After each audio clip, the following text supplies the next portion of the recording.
Hello everyone, स्वागत है आप सभी का ऑनलाइन स्टडी में। आज के इस वीडियो में बात करेंगे मैथ्स के प्रैक्टिस सेट 8 के बारे में।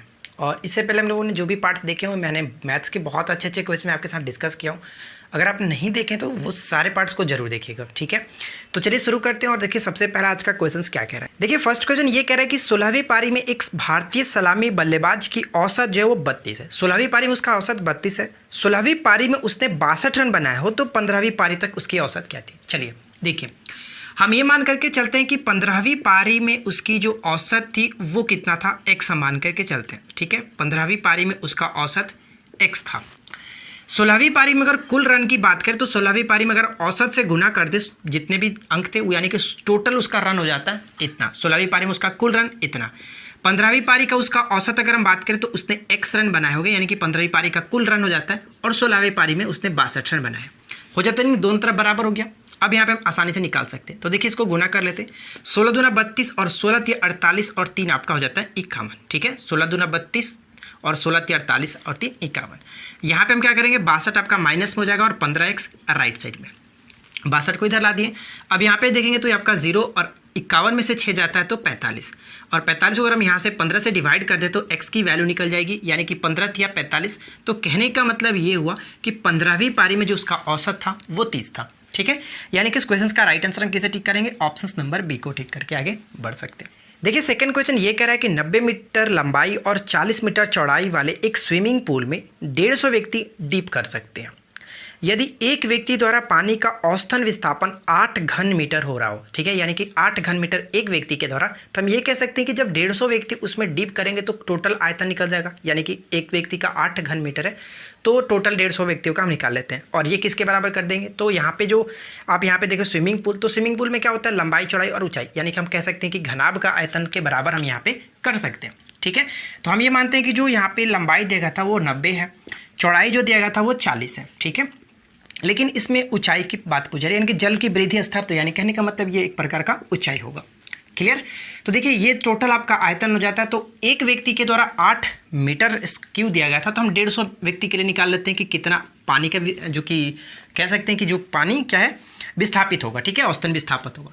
अब यहाँ पे आसानी से तो कटा लेते हैं। देखिए 1 0 से 1 0 खत्म, चलो 1 0 से 1 0 खत्म, यहाँ पे हम करते हैं, इसको कटाते थे, सॉरी 1 0 से 1 0 खत्म, और ये 8 बचे 40 में इसको कटाता हूँ पूरी तरह से। 5 तिहाई 15 इसको कटा लेते हैं, कोई दिक्कत नहीं। अब यहाँ पे ध्यान दीजिएगा क्या बचा है हमारे पास, तो ये 3 से 3 ये भी खत्म हो जाता है, कोई दिक्कत नहीं। अब यहाँ पे आपके पास क्या बचा है कि 3h बराबर 1, क्लियर, 3h बराबर 1। तो ये आपने देखा कि क्या है 1/3 मीटर में था, लेकिन आंसर में देखिए ऑप्शंस पे थोड़ा ध्यान दीजिएगा, वो सेंटीमीटर में दिया गया है। तो हम यहाँ पे क्या करते हैं कि 1 मीटर बराबर 100 सेंटीमीटर होता है, तो हम यहाँ पे कह सकते हैं कि 100/3 लिख सकते हैं। और 100/3 का मतलब क्या होगा, 33.33 आपका जाते जाएगा। तो यानी करेक्ट आंसर हम ऑप्शन नंबर ए को टिक कर सकते हैं, ठीक है। चलिए आगे बढ़ते हैं और नेक्स्ट क्वेश्चन ट्राई करते हैं। देखिए नेक्स्ट क्वेश्चन यहाँ पे क्या कह रहा है कि tan 1 डिग्री गुने tan 2 डिग्री गुने tan 3 डिग्री डॉट डॉट करके tan 89 तक लिखा गया। तो देखिए इस क्वेश्चन को डायरेक्ट हम देख करके टिक कर सकते हैं कि एक होगा। कैसे होता है मैं आपको ये बताता हूँ। देखिए tan 1 into tan 2 dot dot dot करके लिखा गया कि tan 89। लेकिन आप ये बताइए कि इसके बीच में कहीं ना कहीं tan 45 आया होगा, ठीक है। tan 45 की वैल्यू कितना होता है, 1 आता है। इस वजह से हम कह सकते हैं कि ऑप्शन नंबर हम एक यहाँ पे बी को टिक करके आगे बढ़ सकते हैं, कोई दिक्कत नहीं। आई होप की बात ये आप समझ रहे हैं कि यहाँ पे किस तरह से किया जाता है। चलिए अगला क्वेश्चन ट्राई करते हैं। नेक्स्ट क्वेश्चन यहाँ पे ये कह रहा है कि 2 बर्तन ए और बी में अम्ल और पानी की मात्रा का अनुपात 4:3 दिया गया, और 2:3 है, यानी कि 2 बर्तन है, ए में 4:3 है, अम्ल और पानी का अनुपात उसी तरह से 2:3 दूसरे में। तो ये पूछा है कि उस मिश्रण को सी बर्तन में एक नया मिश्रण तैयार करने के लिए उसे किस अनुपात में मिलाना चाहिए कि नए मिश्रण में पानी आधा आधा हो जाए। देखिए इसको एलिगेशन मेथड से बनाते हैं, कैसे करेंगे। एक मानते हैं कि ए पात्र था और एक बी पात्र था, ठीक है। और इसमें क्या है कि अम्ल और किसका अनुपात, तो हम यहाँ पे क्या करते हैं, देखिए अम्ल, यहाँ पे मैं आपको छोटा सा समझाता हूँ। अम्ल और पानी का अनुपात कुछ इस तरह से दिया गया 4:3। तो हम यहाँ पे कुछ भी ले सकते हैं। अगर हम पानी को उठाते हैं तो पानी का ही दोनों का रेशो रखेंगे, अगर हम अम्ल को उठाते हैं तो दोनों का अम्ल का रेशो रखेंगे, ठीक है। तो देखिए यहाँ पे मैं क्या करता हूँ कि अम्ल को उठाता हूँ तो 4/7 रख सकता हूँ, यानी कि 7 यूनिट में 4 यूनिट जो कि अम्ल था। अगर सेकेंड पात्र में बात करें तो 5 यूनिट में 2 यूनिट अम्ल था, ठीक है। लेकिन इन दोनों को मिश्रण जब किया जाता है तो एक अनुपात यानी कि आधा आधा बनता था आपका दोनों, ठीक है, यानी कि दोनों आधी आधी मात्रा होती थी, तो हम कह सकते हैं कि एक एक अनुपात का था, तो 1/2 हो जाता है अम्ल और पानी का अनुपात, ठीक है। अब यहाँ से हम क्या करेंगे, आपको पता है कि आगे क्या किया जाता है। हम यहाँ पे घटा करके लिखते हैं, तो देखिए इसमें से अगर हम इसको घटा कर लिखेंगे तो क्या होगा, यानी कि 1/2 माइनस में 2/5 यहाँ पे हो जाएगा, और इसमें से घटा कर लिखेंगे तो 4/7 माइनस 1/2, ठीक है।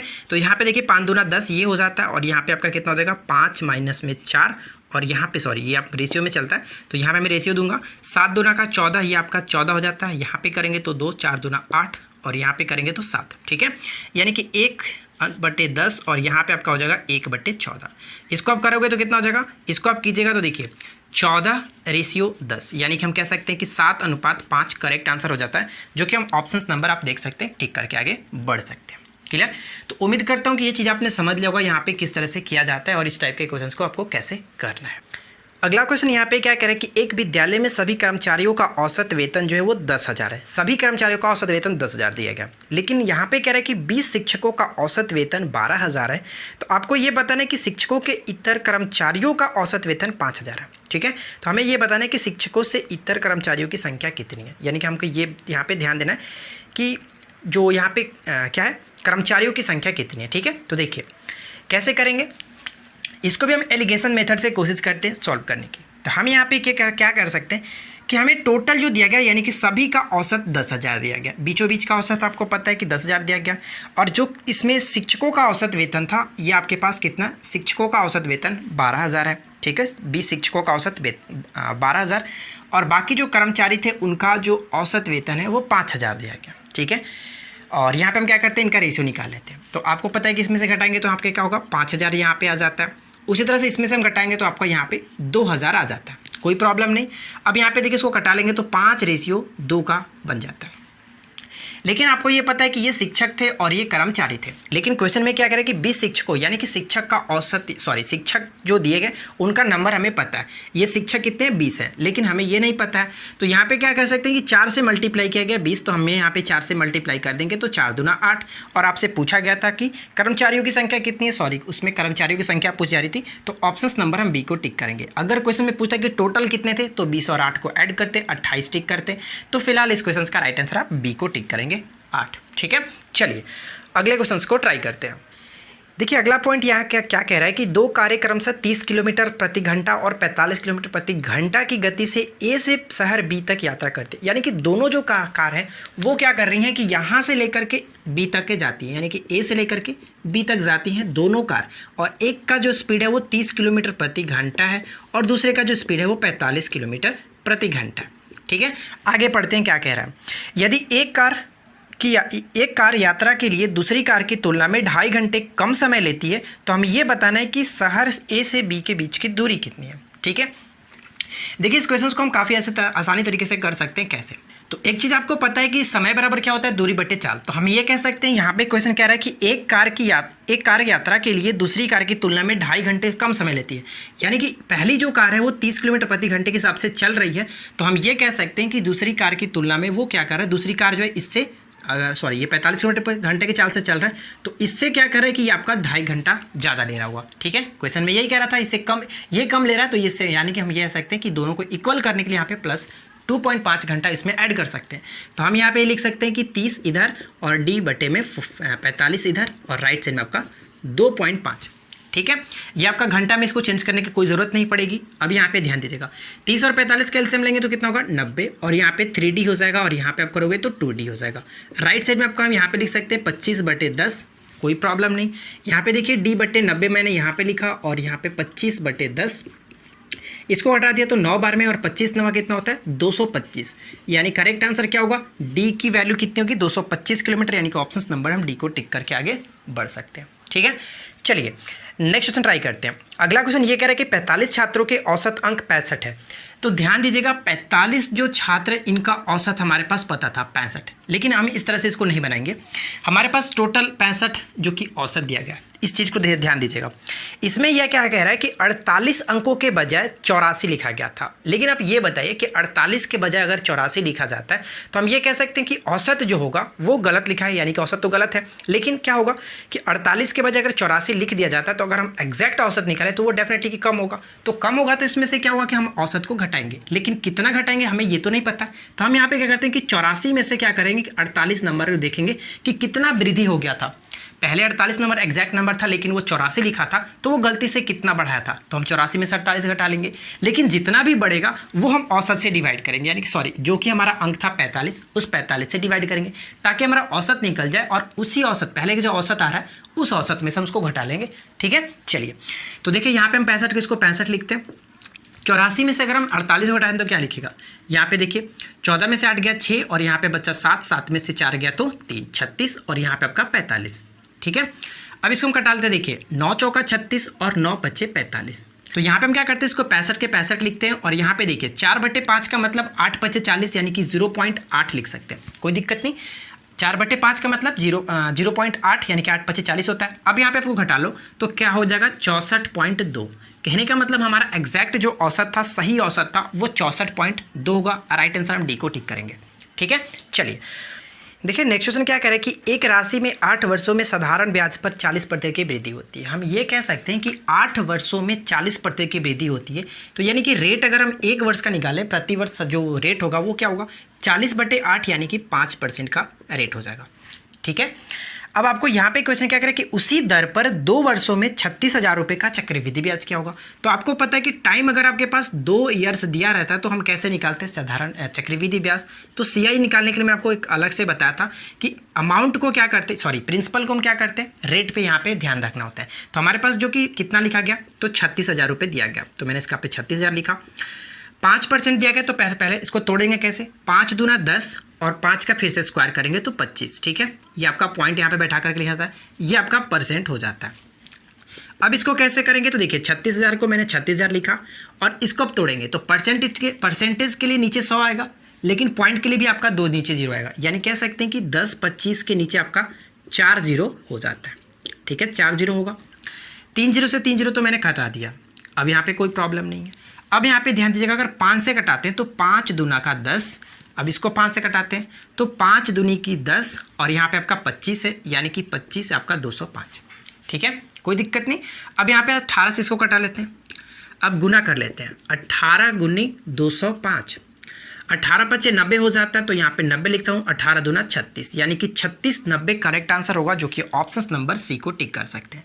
लेकिन कुछ लोग क्या करेंगे, 2 वर्ष का जो कि चक्रवृद्धि ब्याज निकालें तो आप वो फार्मूला यूज़ करोगे कि CI = क्या होता है, P/1 + R/100 का स्क्वायर करते माइनस में 1, कुछ इस तरह से। तो थोड़ा यह कैलकुलेशन आपका बढ़ जाता है। तो मैंने आपको बताया कि इस टाइप के क्वेश्चंस को कैसे करते हैं, 2 वर्ष रहता है और वहाँ पे चक्रवृद्धि ब्याज निकालनी होती है, तो आप इस तरह से मेथड यूज़ कर सकते हैं। ठीक है, चलिए आगे बढ़ते हैं। अगला क्वेश्चन ये कह रहा है कि एक समचतुर्भुज ABCD में कोण CAB का मान जो दिया गया वो 30 डिग्री दिया गया। तो देखिए समचतुर्भुज की बात करें तो कुछ इस तरह से होता है समचतुर्भुज A, B, C और D।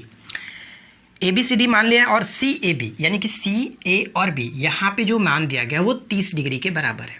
ठीक है, 30 डिग्री ये हम तो मान कर सकते हैं, यानी कि ये क्या होता है कि अगर हम विकर्ण खींचते हैं तो क्या करता है कि दोनों कोणों को समद्विभाजक करता है। तो ये 30 डिग्री है, तो हम ये भी कह सकते हैं कि ये भी 30 डिग्री होगा, इसमें कोई दिक्कत नहीं, क्योंकि ये 30 है तो ये भी 30 होगा, और इसके अपोजिट जो ये 30 तो ये भी आपका 30। ठीक है, तो अब आपको ये पता है कि अगर त्रिभुज के तीनों कोणों का हम योग देखें तो 180 के बराबर होता है। तो 30 और 30 60 हो गया, तो ये डेफिनेटली कह सकते हैं कि 120 होगा, उसमें तो कोई प्रॉब्लम नहीं है। तो हम यहाँ पे क्वेश्चन में पूछा गया कि ABC की वैल्यू क्या होगी, A, B और C, यानी कि 120 डिग्री टिक करके आगे बढ़ सकते हैं, जो कि ऑप्शन नंबर बी में दिया गया। क्लियर, बहुत ही छोटा सा प्रश्न है, इसमें ज़्यादा कुछ था नहीं। अगला क्वेश्चन देखिए क्या कह रहा है कि अभिनव बलवंत से 2 गुना अच्छा कर्मचारी है। तो देखिए इस क्वेश्चन को कैसे करेंगे, यहाँ पे छोटा सा समझ लीजिए। देखिए एक तो अभिनव है और एक जो कि बलवंत है। ठीक है, A और B मान लेते हैं।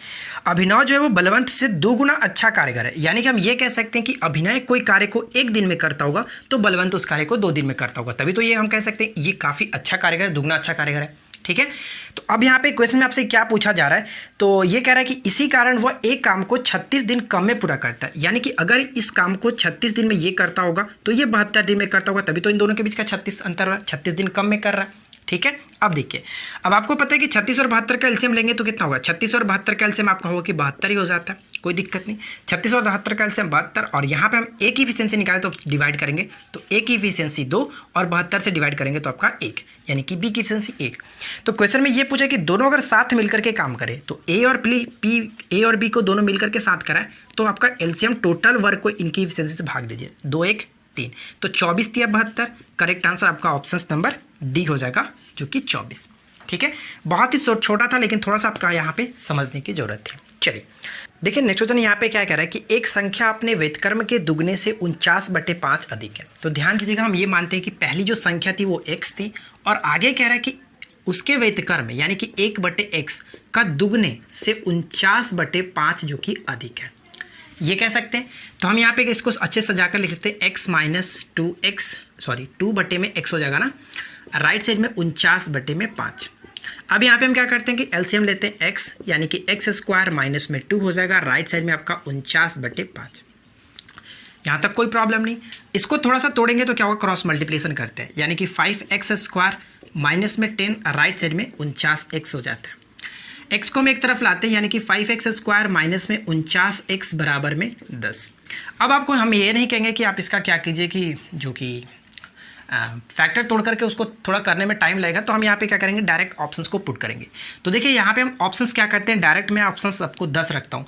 देखिए 10 रखूँगा तो क्या होगा, थोड़ा सा 10 इजी लग रहा है, क्यों, क्योंकि अगर 10 रखता हूँ तो 10 में ये आपका स्क्वायर करेंगे तो 100, और 100 करेंगे तो ये आपका 500 हो जाएगा, और यहाँ पे 10 रखेंगे तो 490। तो 490 यानी कि 500 में से 490 घटेगा तो राइट साइड में 10 आता है कि नहीं आता है, यानी कि इक्वेशंस को सेटिस्फाई करेगा। अगर x बराबर 10 रखेंगे तो इस क्वेश्चन का राइट आंसर क्या होगा, ऑप्शन नंबर जो कि सी को टिक करके चेक कर सकते हैं। यानी कि अगर आप चाहो तो इसको बाकी के करके चेक कर सकते हैं, कोई प्रॉब्लम नहीं, लेकिन हमने डायरेक्ट इसका x बराबर 10 चेक किया क्योंकि काफ़ी अच्छा लग रहा था, ईजी लग रहा था करने में। ठीक है, तो उम्मीद करता हूँ कि आपने ये चीज़ समझा होगा। अगला क्वेश्चन ट्राई करते हैं। देखिए नेक्स्ट क्वेश्चन ये कह रहा है कि दो संख्याएं एक तीसरी संख्या की तुलना में 50% और 20% कम है। तो ध्यान दीजिएगा, हम ये मानते हैं कि जो तीसरी संख्या है वो है 100। ठीक है, तीसरी संख्या 100 है। तो पहली संख्या क्या कह रहा है कि पहली संख्या तीसरी संख्या से 50% कम है, इससे 50% नहीं कि 50 होगा। और दूसरी संख्या जो है वो क्या कह रहा है कि तीसरी संख्या से 80% कम है, तो यानी कि ये 20 होगा। ठीक है, ये हो गया। अब क्वेश्चन में क्या कह रहा है कि दूसरी संख्या की पहली संख्या के बराबर करने के लिए कितने प्रतिशत बढ़ाना होगा। दूसरी संख्या को पहली संख्या के बराबर करने के लिए, ठीक है, दूसरी संख्या को पहली संख्या के बराबर करने के लिए इसमें कितना बढ़ाना होगा। तो हम ये मानते हैं कि इसमें 100 + x हमें बढ़ाना होगा, प्रतिशत मानते हैं। ठीक है, 100% मान चलिए कि x प्रतिशत बढ़ाना होगा। ठीक है, x प्रतिशत बढ़ाना होगा। तो x प्रतिशत को हम कैसे लिखते हैं, यानी कि इसमें किस बढ़ाएंगे तो 100 + x ही बढ़ाएंगे, तो यहाँ पे लिख सकते हैं। अब यहाँ पे देखिए कि 20 × 100 मैंने इसको कटा दिया, तो ये कह सकते हैं कि 100 + x और नीचे में आपका 5 और राइट साइड में 50।